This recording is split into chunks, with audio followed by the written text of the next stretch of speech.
This is an open letter to uh, friends of mine who are pro-life, who call themselves pro-life, as opposed to pro-abortion, i.e., pro-choice. Here's the thing, folks. I'm not sure how familiar you are with pig farming or dairy farming. I know you're not that familiar with, owning slaves and owning plantations. But here's the thing. With regards to, pig farming, dairy farming, or in recent history when, some men owned plantations and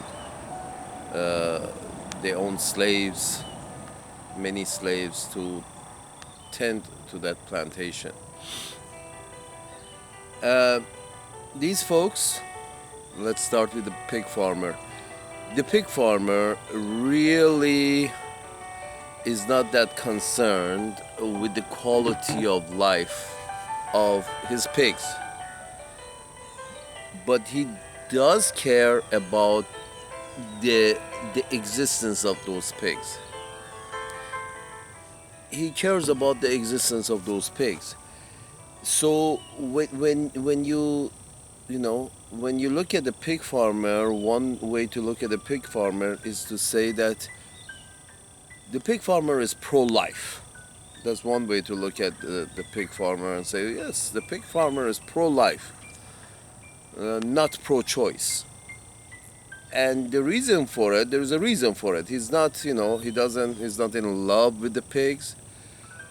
What he's in love with is the profits that the pig farmer can make from the pigs, from the number of the pigs, from the existence of the pigs, not from their quality of life. If the pig farmer had to provide a decent quality of life to the pigs, the pig farmer would not be so much pro-life if he had to endure the expense of providing a quality life to the pigs. You see, many of the industrial pig farms today in 2022, I'm sorry, many of the pig farms in this decade have turned into little more than jails, in which a pig is placed into a cage like contraption that is no bigger than 6 inches from all sides. So the cage, the contraption is so small that the pig cannot even rotate in it. If the pig is facing north direction, he's gonna stay north direction until the end of his life, or until the end of its useful life, after which the pig is sent to the slaughterhouse. So they're kept in those small cages in one direction, facing one direction, all their useful life, and then slaughtered. So you can say the pig farmer is pro-life, but doesn't give a fuck about the quality of this life for his pigs. So, but in reality, once you analyze it, you realize that the pig farmer is not actually pro-life. He's pro-profits. He's pro his profit. And he's against giving a choice to the pigs whether they want to exist in such a horrible conditions or not, whether they want to give birth to piglets who will come to this world to live in such a horrible conditions or not. He's not pro-choice. He's not pro giving pigs the choice of bringing piglets to this shitty world, this shitty existence that they have to endure. He's not for that. He says, no, all my pigs have to give birth to as many piglets as they possibly can, and they should not have a choice because my profit lies in how many piglets I can produce. And their quality of life, fuck them. I don't give a fuck about the quality of life of any of my pigs. And he would be right, I guess, in today's society, based on today's moral standards. Then you move to the dairy farmer. Same thing. The the cows, the buffalo in the wild, they walk on fresh grass. They move where they want. They never have to step on their own shit. Usually never happens. As they walk through fresh grass, they eat and they migrate for fresh pastures, greener pastures.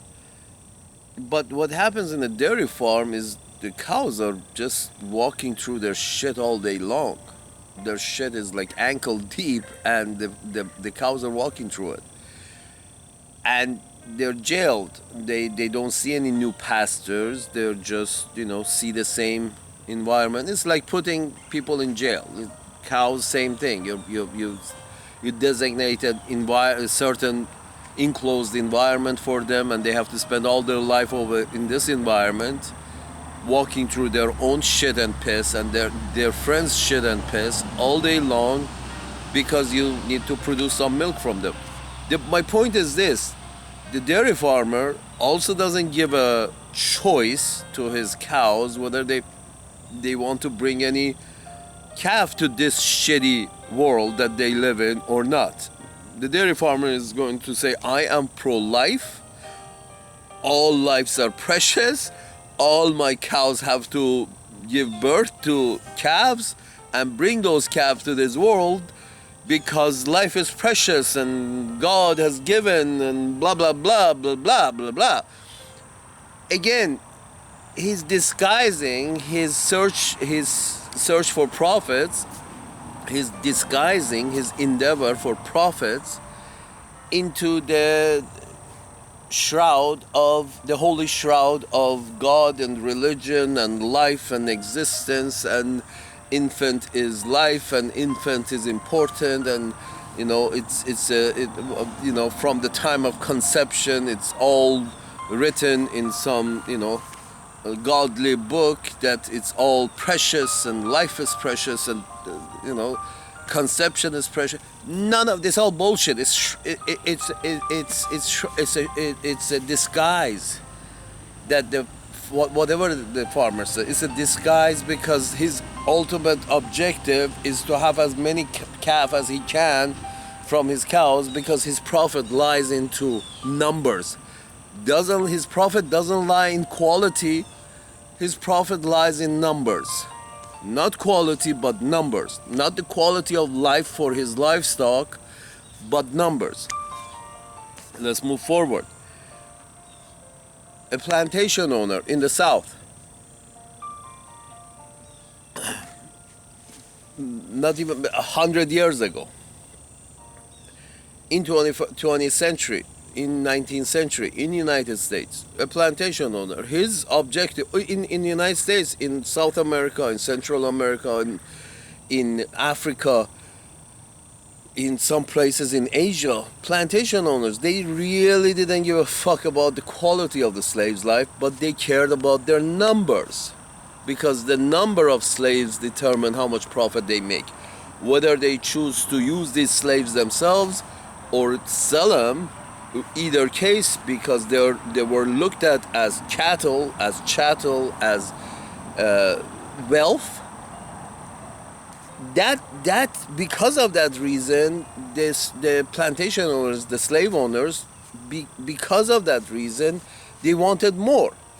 But again, like the dairy farmer or the pig farmer, they basically have to bring some kind of spirituality into it, and bring some kind of holy book into it, and bring some kind of wrap it in some kind of mystical and spiritual shroud, or disguise it, give it a religious disguise, and say life is precious, therefore none of my slaves should be allowed to give abortion. All my life is precious and God has said so, and this and that and the other. Therefore, all my slaves, none of them can have abortions. None of them can even have contraception, because what they fucking produce, those slave girls and slave boys that they reproduce, those are his profits. But just wrap it around some kind of religious and spiritual, you know, disguise, wrap, and you're done. The point is, the reality is, he wanted those slaves because it was profits for him. More slaves, more profits. But then they disguise it in a religious or spiritual or whatever, something between. Who knows? Who cares? Some kind of, give it some kind of acceptable reason. Give some kind of, you know, some kind of respectable reason behind the fact that they are only seeking profits. They are only seeking profits, but they just, you know, they keep searching for some kind of respectable reasoning that why, like, you know, why so they can seek their profits. If they were really, if life was really precious for the pig farmer and thought life is precious, he would, you know, try to provide some kind of quality life to his pigs. Because, you know, life is precious and these pigs are also living, so let's provide them with some kind of quality life. But in reality, no such thing happens. The dairy farmer, if he actually meant that life was precious and he actually believed the cattle life was precious and they're valuable and all of that, he would actually provide a decent life for his cattle, provide pastures to his cattle. But then, you know, you need lots of land and a bigger facility, which would, you know, keep his profits down. The whole idea of locking animals up in smaller and smaller and smaller spaces is because to keep costs down. That's the whole idea. So it's all a matter of profits. The slaves who were living in plantations, they were, you know, being born on a pile of straws. They lived and slept on a pile of straws, on dirt floor, a pile of straws on dirt floor, and then they died on a pile of straws on floor, uneducated, usually unhealthy, malnourished, all of that. So, and the slave owners kept, you know, donated to the church as much as they could, so the church can advocate that, you know, life is precious and don't have abortions and don't have contraceptions, because, you know, the church was getting paid by the plantation owners, by rich people, and the church has to advocate what the rich people want. The church has to advocate what the rich people want, is because the church is getting paid by the rich people. My point is this.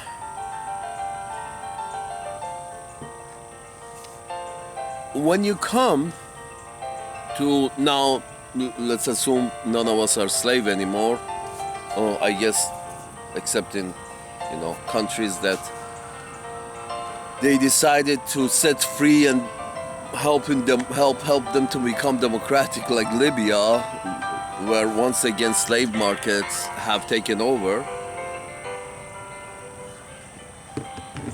The point is this. Today, those people who profit from the society are not the slave owners, but the manufacturers. Those who produce things that the consumer society needs, wants. Today, all members of the society, in a way, are slaves to this consumption-driven capitalism. So the manufacturers need more people if they are going to have more profits. If they want to make more profits, they need to sell. They need consumers. And The more consumers, the more profits that they can make. As simple as that. Population going down, population decreasing, you you sell you sell less baby formula, you sell less tampons, you sell less diapers, you sell less Coca-Cola, you sell less, you know, tanks and planes and bombs, you sell less, you sell less, you sell less, you sell less guns, you sell less skateboards. So in reality, today's plantation owners are the industrialists who profit from more sales, who really profit from more sales. Yeah, the salesman also makes money from if he can sell more, but the real profiteers are those who are in the business of, producing and having more consumption be advocated. So, and these guys really need numbers. So in a way, all human beings have become their cattle. So you don't see many, rich people, beside Mr. Elon Musk advocating for more numbers. He advocates for more births and more numbers because, he's talking straight. But in reality, every one of these, you know, industrialists, rich people who produce something that they want to sell, every one of them is for more numbers, more population. Very few of them, care for quality of life of these people.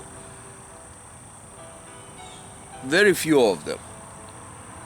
Mostly, just like the pig farmer, couldn't give a flying fuck what the quality of life of the people is. What they care about is their profits. Therefore, at the bottom of their heart, all these rich industrialists want more people because they want to sell more products, because they want to make more profits. But they themselves don't say much, as I said, except Mr. Musk. They don't say much themselves. What happens is they coax some simple-minded middle class or lower middle class, usually pinkskins, who come out in force with a religious banner,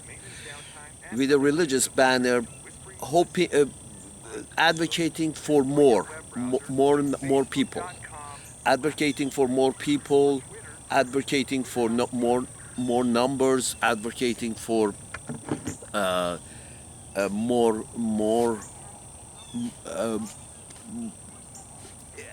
all of that.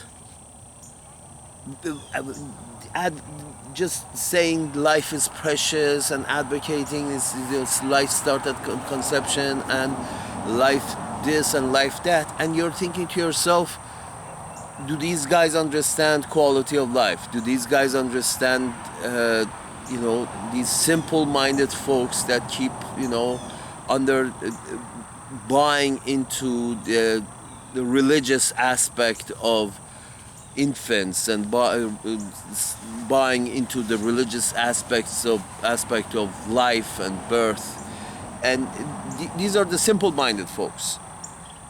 These are the simple-minded folks who really don't understand that what they're advocating is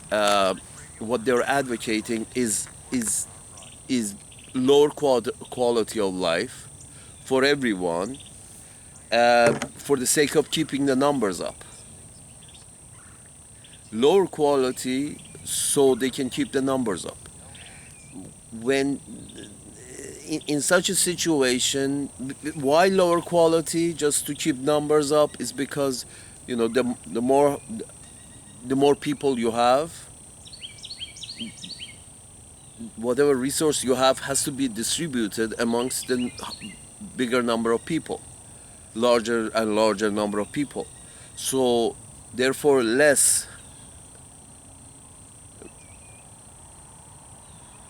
is divided. The less can reach every individual. Just a little less, just a little less, just a little less. So pretty soon, you're going to be living on top of each other, pretty much like Hong Kong, like Japan.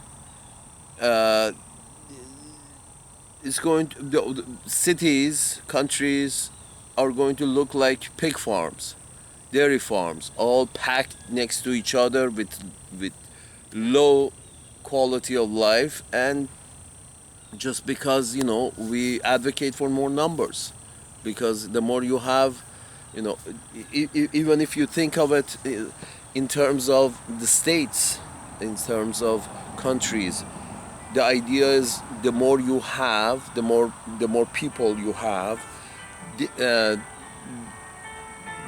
the more power you have, because the more people you have bigger armies, and you can have bigger standing armies, you can have you're a bigger economic power, because you have more numbers, more consumers, and potentially more producers, more labor. So it all also benefits the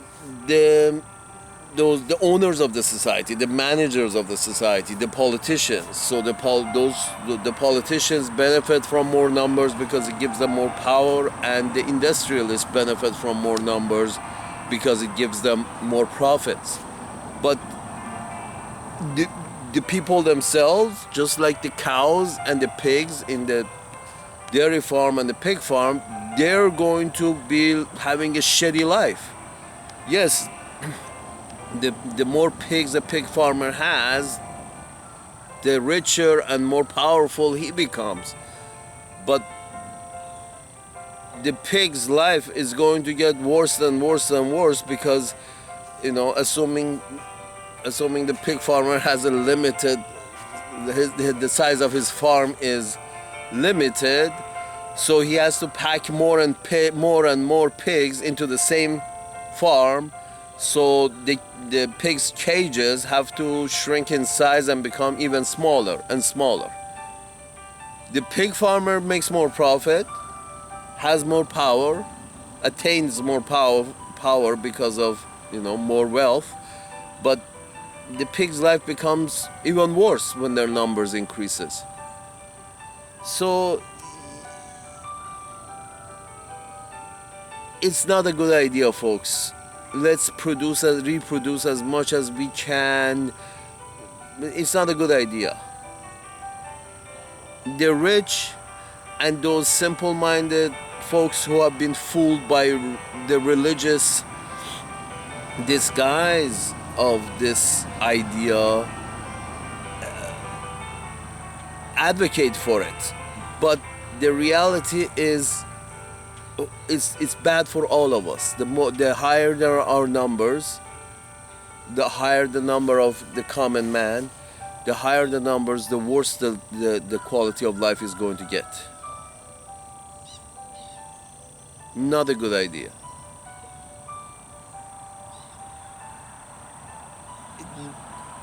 The ideal situation for humanity is a few with high quality. A few people with high quality, especially now that we are going towards automation, especially that we are more or less everything is becoming automated, even driving. You really, even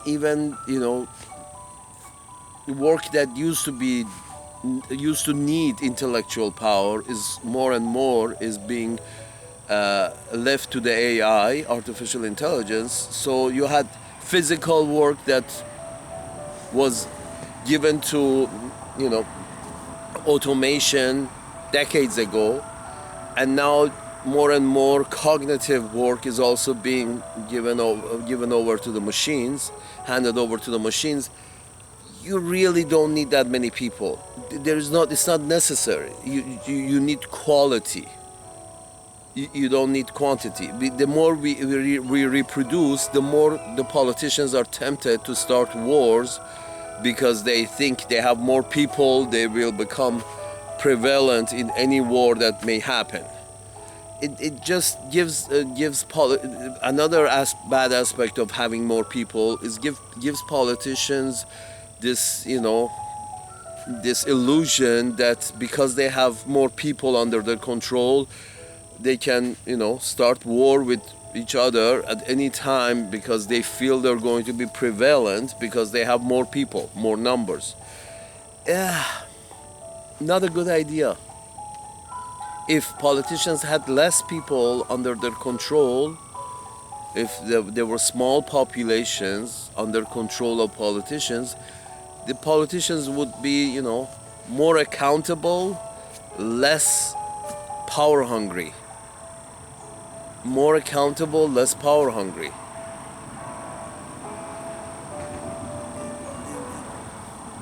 And when you increase the quality of life, when you have very few kids, very few people, so you get to distribute the resources between these few, so you can educate them well, then the whole life becomes even better.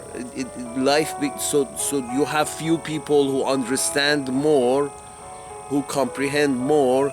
Therefore, politics also will have to become more logical, better, more civilized, more accountable, because people understand, people comprehend, because people have been educated well, they comprehend well, therefore they can hold their politicians accountable. Few people, better life, more accountability, higher standard of living. What's wrong with that?